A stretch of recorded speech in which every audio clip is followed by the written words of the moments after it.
Hello, everyone. Welcome to today's developer coaching webinar.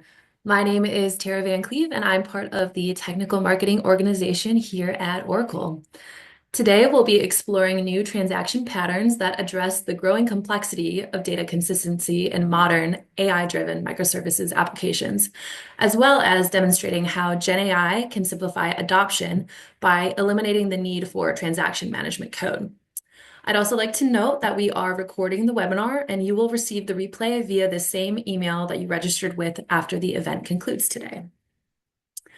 If you have any questions, we have enabled the Q&A section of the Zoom and we'll answer throughout the hour as well as leave some time at the end for any remaining open questions.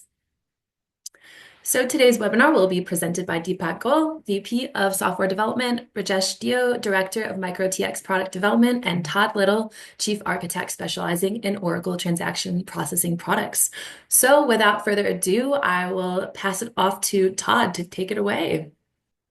All right, start off with a safe harbor statement here because some of what we'll be talking about is not yet included in our products. So this is a little bit of future oriented.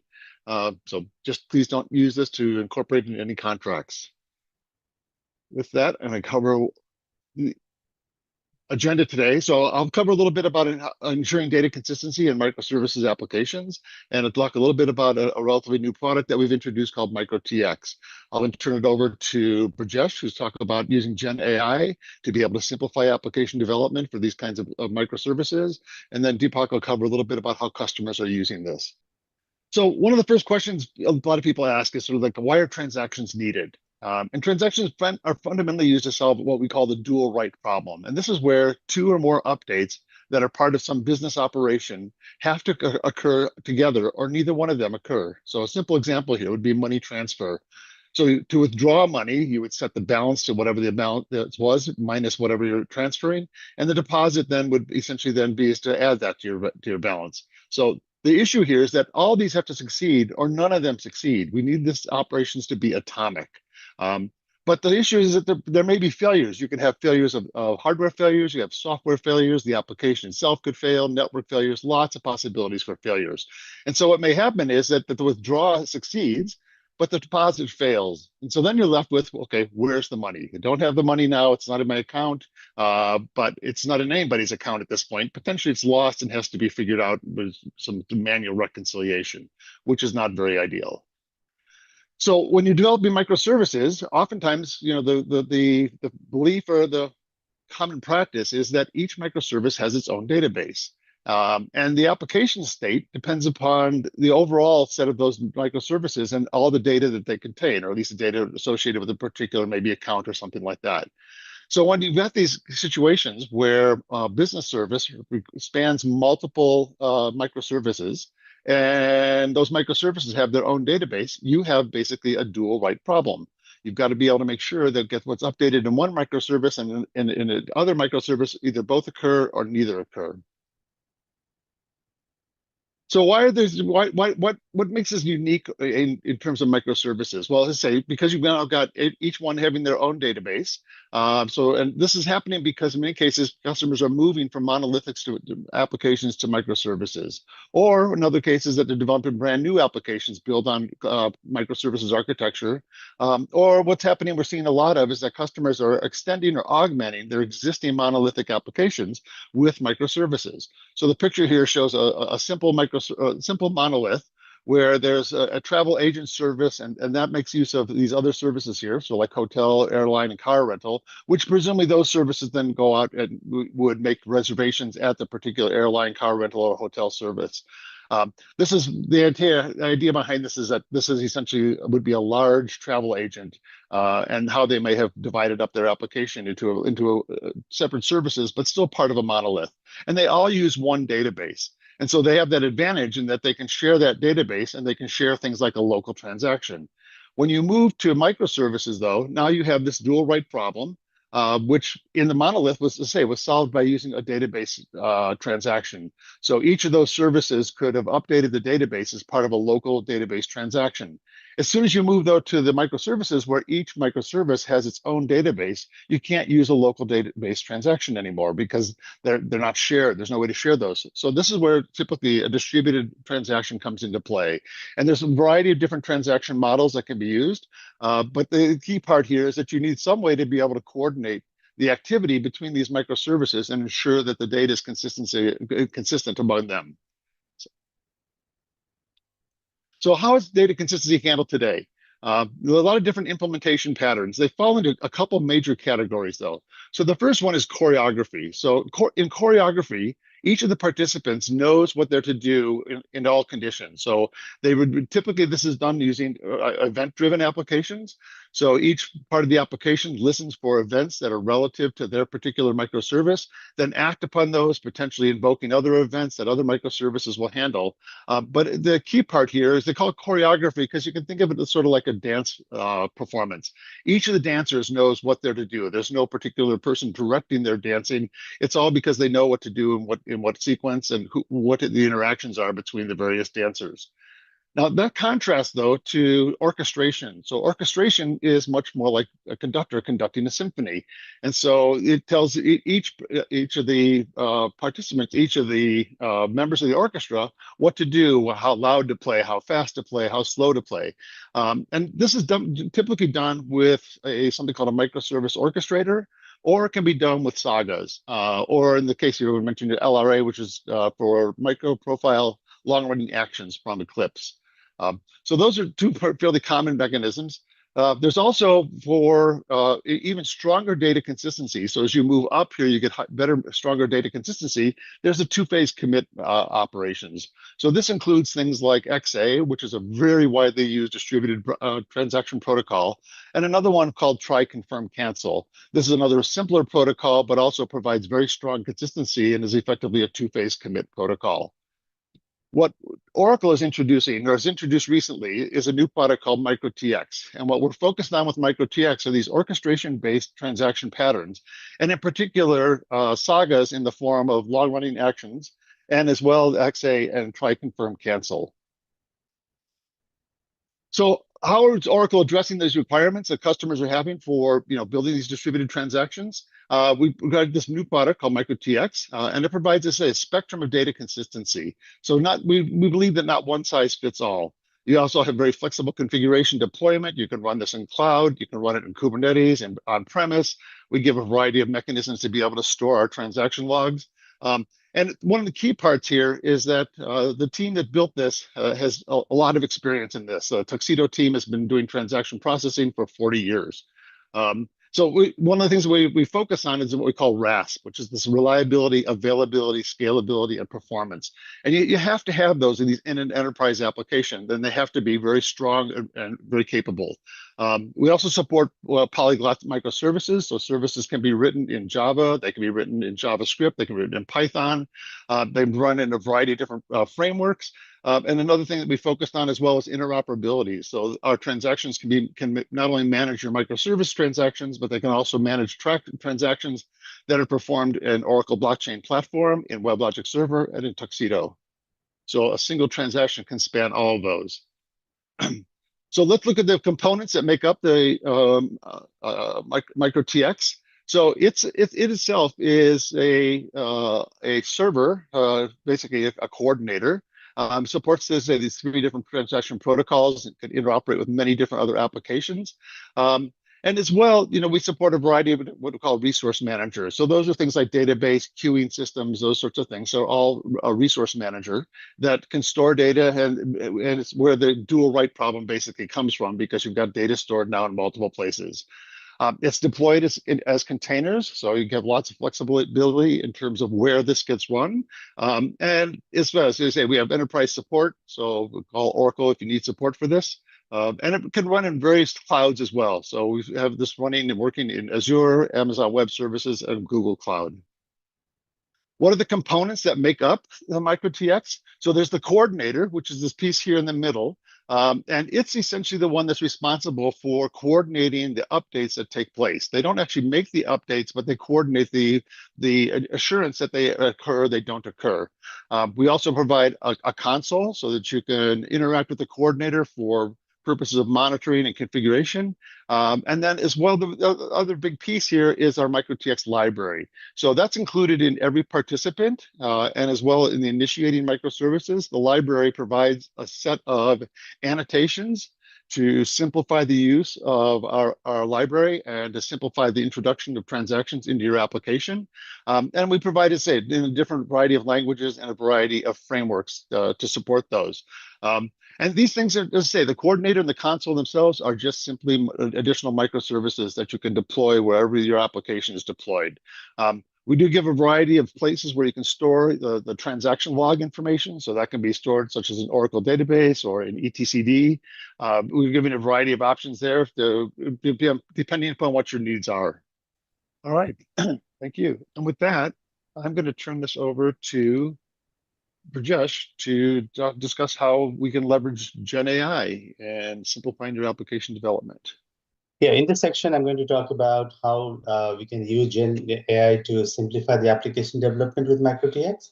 So this involves using the GenAI in the context of a Saga transaction. So let me first start by talking about the MicroTX Saga transaction pattern. The MicroTX supports the Saga pattern based on the Eclipse microprofile long-running actions specifications. It's called the LRA specifications. And this provides the eventual consistency across microservices. And MicroTX Saga SDK or the client library simplifies the application development by providing the built-in annotations that are required to implement a Saga. So the LRA annotation marks a method as participating in an LRA transaction. Likewise, the complete annotation specifies a successful transaction completion step. And the compensate annotation defines a rollback operation in case something fails. And then MicroTX also provides the Saga client library for Java and TypeScript. Developers can integrate MicroTX Saga in their Java applications using frameworks like Spring Boot, Helidon, and Micronaut. And for TypeScript applications using Express.js. So the Saga pattern is well suited for long-running business processes that require compensation mechanisms instead of immediate rollbacks, such as in this case, you can see the trip manager service that books both a hotel room and a flight ticket, where each step must either complete successfully or be compensated in case of any failure. But there are also some challenges associated with the Saga transactions. They require the participants to be idempotent. And also implementing these transactions requires application-specific logic for both the completion as well as compensation. And this can add some complexity to the development process. So let's explore this trip booking use case in this diagram here. So this trip booking application implements the Saga pattern to ensure transaction consistency across the hotel and the flight microservices. In this case, the user initiates a booking a trip via the trip manager service. The trip manager service then starts a Saga transaction by calling the MicroTX Saga coordinator. And then it gets a Saga transaction context. Using that, the trip manager service calls the hotel service to book a hotel and the flight service to book a flight. The hotel booking service then joins the Saga and then attempts to book a hotel room. Likewise, the flight booking service also joins the Saga and then tries to book a flight. So each booking service performs their own database operations to reserve the hotel room and the flight seat. And if all services complete successfully, the Saga is closed. And then if any service fails, the Saga coordinator then triggers the compensation actions to roll back the previous steps. So this ensures eventual consistency. So now let's explore the implementation of the Saga initiator and the participant. So this is how the Saga looks like for a trip manager, which is the initiator in this case. So you need to, in your application code, you just import the required annotation classes from the library, from the MicroTX library, and then you annotate your method that needs to be part of the Saga by using the LRA annotation. And then there's this header, the LRA HTTP context header. So this header is used to inject the LRA ID into the method. And then And then your business logic goes here. So in this case, this is a two-step saga. So you see that in the first step, the saga does not end. And later, when you have a provisional booking, you send another request to uh, either complete or compensate the saga. So you make a call to confirm the booking or to cancel the booking. So this is the initiator. Now let's take a look at how it looks with the flight service, which is a participant in this saga. So again, you import the required classes, and then you annotate the LRA method. In this case, the book room is the LRA method that participates in the LRA transaction. And then you have the header that is used to inject the LRA ID. And then you provide the methods to complete and compensate the saga, as shown here. The complete is called when the transaction should be completed. And then the compensate method is called when something happens and you need to roll back the transaction in case of any failure. So this is how the initiator and the participant implementation looks when using MicroTX. So to summarize the Saga implementation steps using MicroTX, so this involved the 7 steps here. The first step is to add the dependency, which is the MicroTX library, into the application POM file. And then you provide the required configuration for the MicroTX library by providing the details like the coordinator URL and the participant URL and some other configurations. And then you import the required packages and then provide the Saga annotation in your methods. And then you also need to provide the other callbacks for the Saga methods that is used to manage the Saga lifecycle. And then you provide the compensation logic. So that will be used when there is a need to undo some work that in case of any failure in the transaction. And then some required validations to ensure that the LRA ID is not empty and it is passed and propagated correctly. So these steps require some work by the developers. So now how can we make it better? How can we make it easier for the developer to integrate this Saga into their application code? So this is where we bring the MicroTX AI agent. So the MicroTX AI agent helps to eliminate this integration complexity, and it helps the developers to integrate the MicroTX SDK into their application code. So for now, it supports only Java applications. So it simplifies the implementation of the Saga pattern by generating a lot of code that is required to implement Saga in the applications. So it can generate and add all the required annotations to implement Saga in the existing application code. And for new applications, it can generate the required skeleton code for implementing Saga. And then it can also look at your business logic and then generate the compensation code that would be required. So this, all of these steps significantly reduce the development time and effort for the developers. So the MicroTX AI agent is a Maven plugin that automates the Saga library integration in the Java applications. So this plugin uses generative AI, and the prompts are part of the plugin, so they're embedded inside the plugin. So the plugin can also perform some actions where it does not require to use the LLMs. And then the plugin interacts with the generative AI APIs, and then it generates the required code that is required to integrate the Saga library into the existing application code. And there are some inputs that are needed to be provided to this plugin. So you see here the list of inputs that this plugin requires. The first one is the REST resource class. So this is the class where your the LRA method resides, and then you provide the REST resource method that needs to be part of the LRA transaction. So in this case, the book trip is an example that is used in the trip manager service. And then you provide a summary of the main method. And then you need to provide the coordinator URL and the participant URL. So the participant URL is the one on which the coordinator later calls the participant to invoke complete and compensate APIs.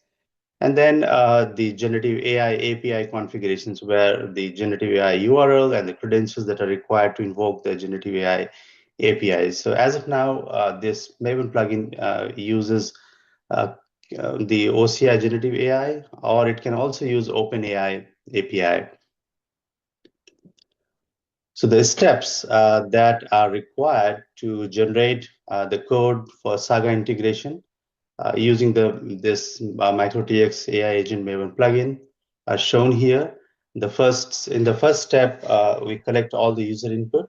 You provide the generative AI API configurations and then the information about the resource class and the related configurations. And then you invoke the Maven goal, so that Maven goal processes the user inputs and it combines the user inputs with the prompts that are part of the plugin itself. And using this augmented prompt with the user input, it sends the prompts to the generative AI APIs, and then the code is generated. And then the modified source code can be used by the developers. They can add it to the source control system and then use the code in the application. So the developer action, once the code is generated, is to review the generated code and then making sure everything is generated correctly. If there are any customizations required, they can do that. And once everything looks good, they can commit the final code to the repository. So these are the steps that are required to use the Maven plugin. So with the MicroTX AI agent, we can say that the Saga implementation steps reduces down to 3 steps from the earlier 7. So the first step is to include the MicroTX Maven plugin into their application POM file. So this is again a one-time requirement. And then you execute the Maven goal. And once you execute the Maven goal, the source code is generated. And then the developer needs to review the source code, making sure everything goes good. And then they can commit the changes, and then they can use use the generated code in that application code itself. So now I would like to show a demo of how the MicroTX AI agent can be used in an existing application code. So we'll use the same trip manager application that you saw in the diagram. So let's get started here. So these are the 3 steps that we just saw. The first step is to include the Maven plugin. The second is to execute the Maven goal. And then once the code is generated, you can review and submit the code. So these are the microservices that you see here, the flight service, the hotel service, and the trip manager service. So this is the trip manager resource for the trip manager application. And then this is the book trip method that participates in the LRA. And then this is the POM file of the trip manager service where we are going to add the Maven plugin. And likewise, this is the flight service. This is the book flight method that will participate in the transaction. And then this is the POM file where we'll go and add the Maven plugin. So the step 1 is to include the MicroTX Maven plugin. So we need to, yes, so this is the plugin details that you provide with the resource method and the class name. So you go and add it to the POM file of the trip manager service. We save this file. And then the step 2 is to execute the Maven goal. So we need to, we'll just find that Maven goal and execute it from the IDE. So we pick the Maven goal here, the generate, and then we execute the Maven goal. So it takes a few seconds to generate the source code. Once the code is generated, the next step is to then review the source code. So this is the third step where we go and review the source code. So we can do that here. So this is the trip manager resource file that got modified using the Maven plugin. And then when you do a def, you can review the source code. So the code in green is the code that got added by the MicroTX AI agent to integrate the MicroTX library in this initiator application. So now we can take a look at the participant application, which is the flight service. So likewise, the same steps again, the 3 steps. The first step is to add the Maven plugin. into the POM. So we go ahead, save this file, and then we execute the Maven goal.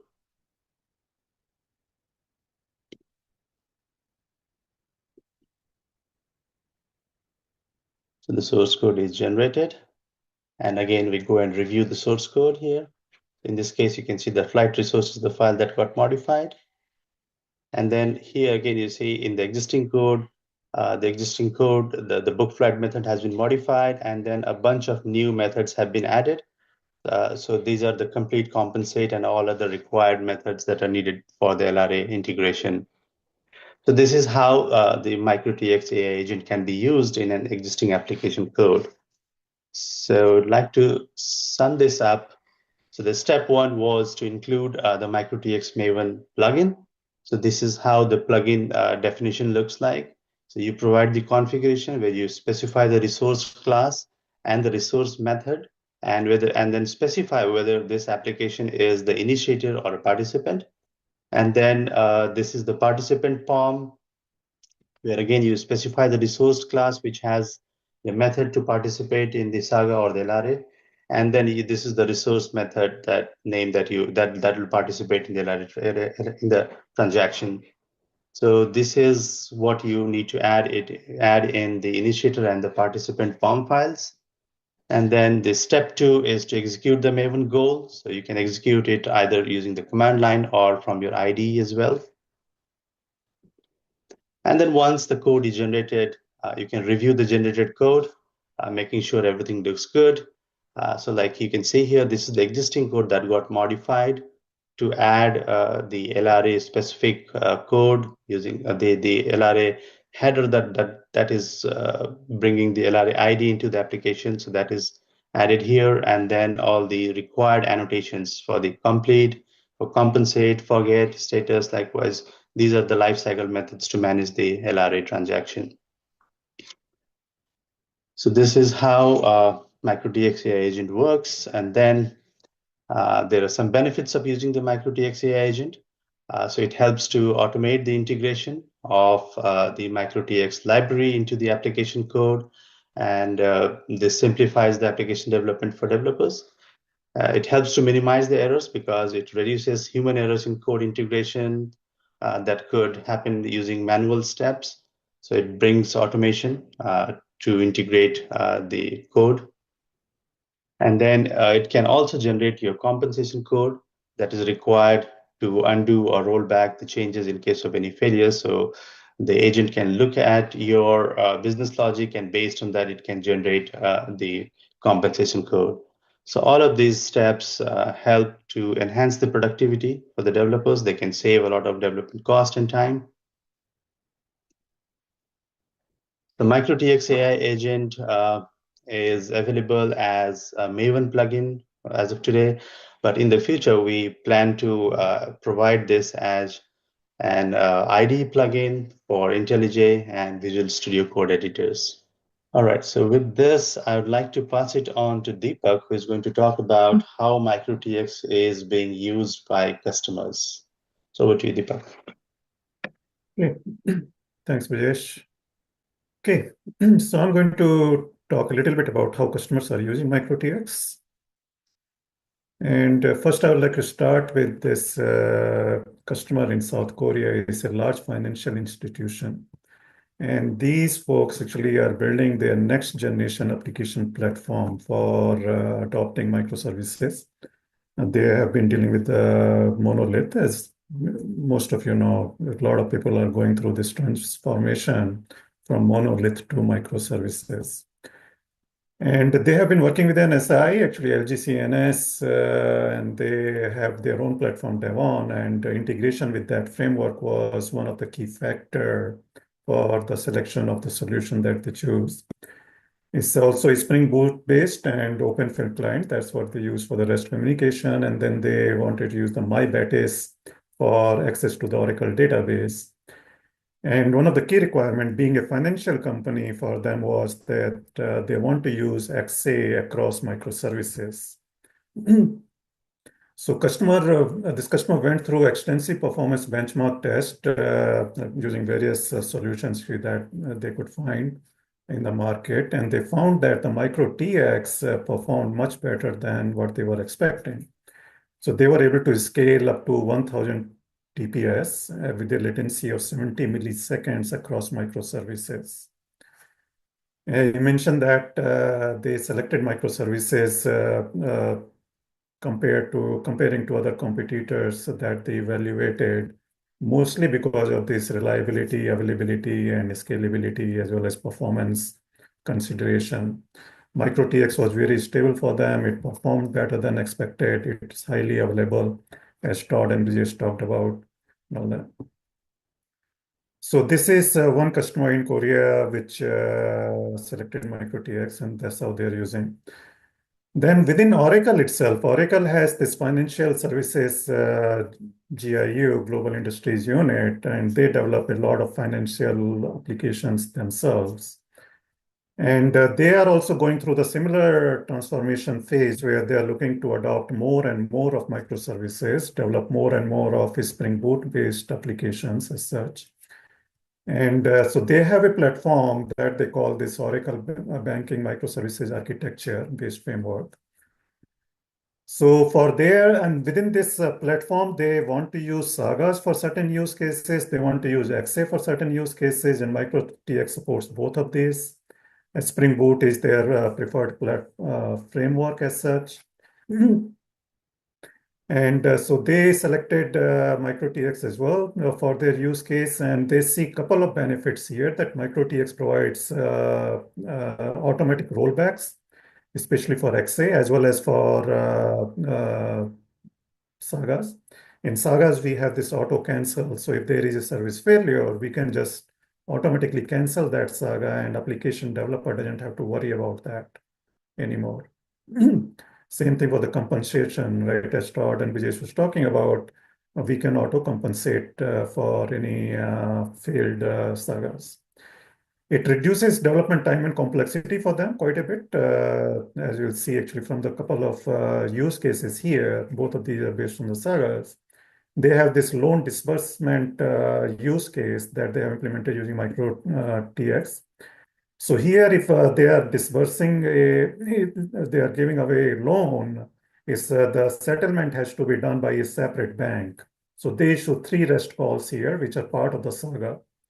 And so one of them is the utilization of collateral. So it goes to that, then the crediting the external settlement account, and then the GL accounting. So all 3 calls are synchronous here, and if Saga is completed, then success is returned. If one of the calls fails, then all these automatic thing that we are talking about, the compensation logic for succeeded service would take place automatically.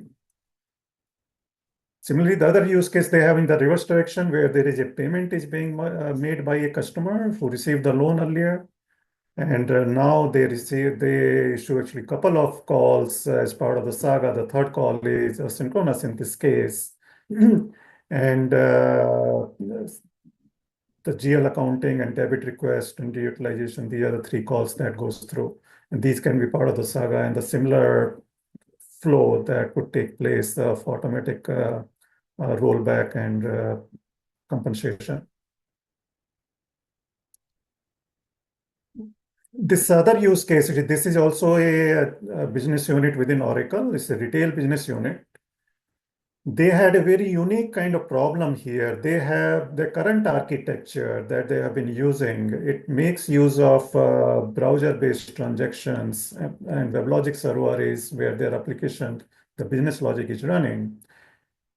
So these transactions are long-running transactions. There are multiple steps that the user takes from the UI, and the whole update is part of one transaction. And the problem that they were facing is that during the course of this transaction, the database connection remains live. So if there is one transaction is running for, let's say, several minutes or even hour, the database connection is occupied just for that particular transaction. And that way, it's the solution that they had was not very scalable. So what they did was they actually moved to the microservices with a Spring Boot, and they are using MicroTX now to coordinate the transaction. Now what happens is web browser actually issues very short-lived calls. So these go to the microservices, microservice goes to the database, and this microservice to database is the connection is from a connection pool, and this connection is used only for that communication. And after the communication is done, even though the transaction is not committed yet, but the connection can be used for other transactions as well. So their problem of long-running database connection, that is resolved. And in addition, what now they have is a scalable solution. They have the microservices. Now they can scale it very well, the whole thing. So they are using XA transaction here. XA transaction is started on the client side, and then the microservices use the XA and then talk to the XA compliant Oracle database. Of course, is XA compliant database here.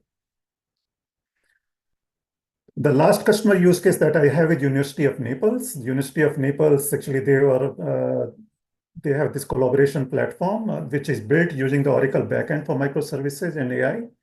This is another platform that Oracle has. It is basically a complete platform which is based on the Spring Boot framework.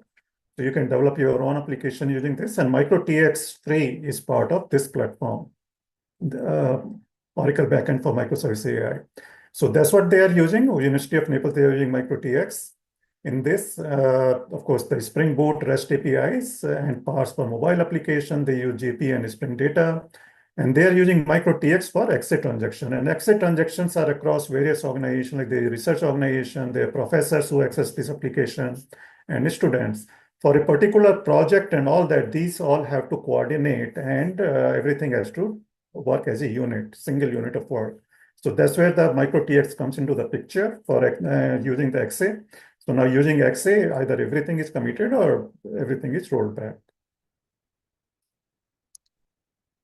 So with that, let me just summarize very quickly here about MicroTX. So MicroTX enables transaction across microservices. There are choice of transaction protocols. You can use XA, you can use Sagas, using LRA or even process orchestration. And MicroTX provides choice of the language. You can use Java, Node.js, and Python for TCC, in fact. And MicroTX from the ground up is designed for cloud native and Kubernetes. So our first target was to be able to deploy it in Kubernetes, even though it can be deployed in other environments besides Kubernetes. But that's how we designed it. It provides enterprise support. And then there is, of course, developers burden of implementation is reduced, so productivity is increased. And then GenAI can also further reduce the development burden here by automating some of these APIs that are included in the application. For more information, you can, of course, go to these links, and I think the links are shared on the chat also. So with that, let me just open up for any Q&A here. All right. So just wanted to say thank you again, everyone, so much for taking the time to spend an hour here with us today. And we hope to see you at the next one. So I'll go ahead and end the session. Thanks so much. Thank you. Thanks, Tara. Thanks all.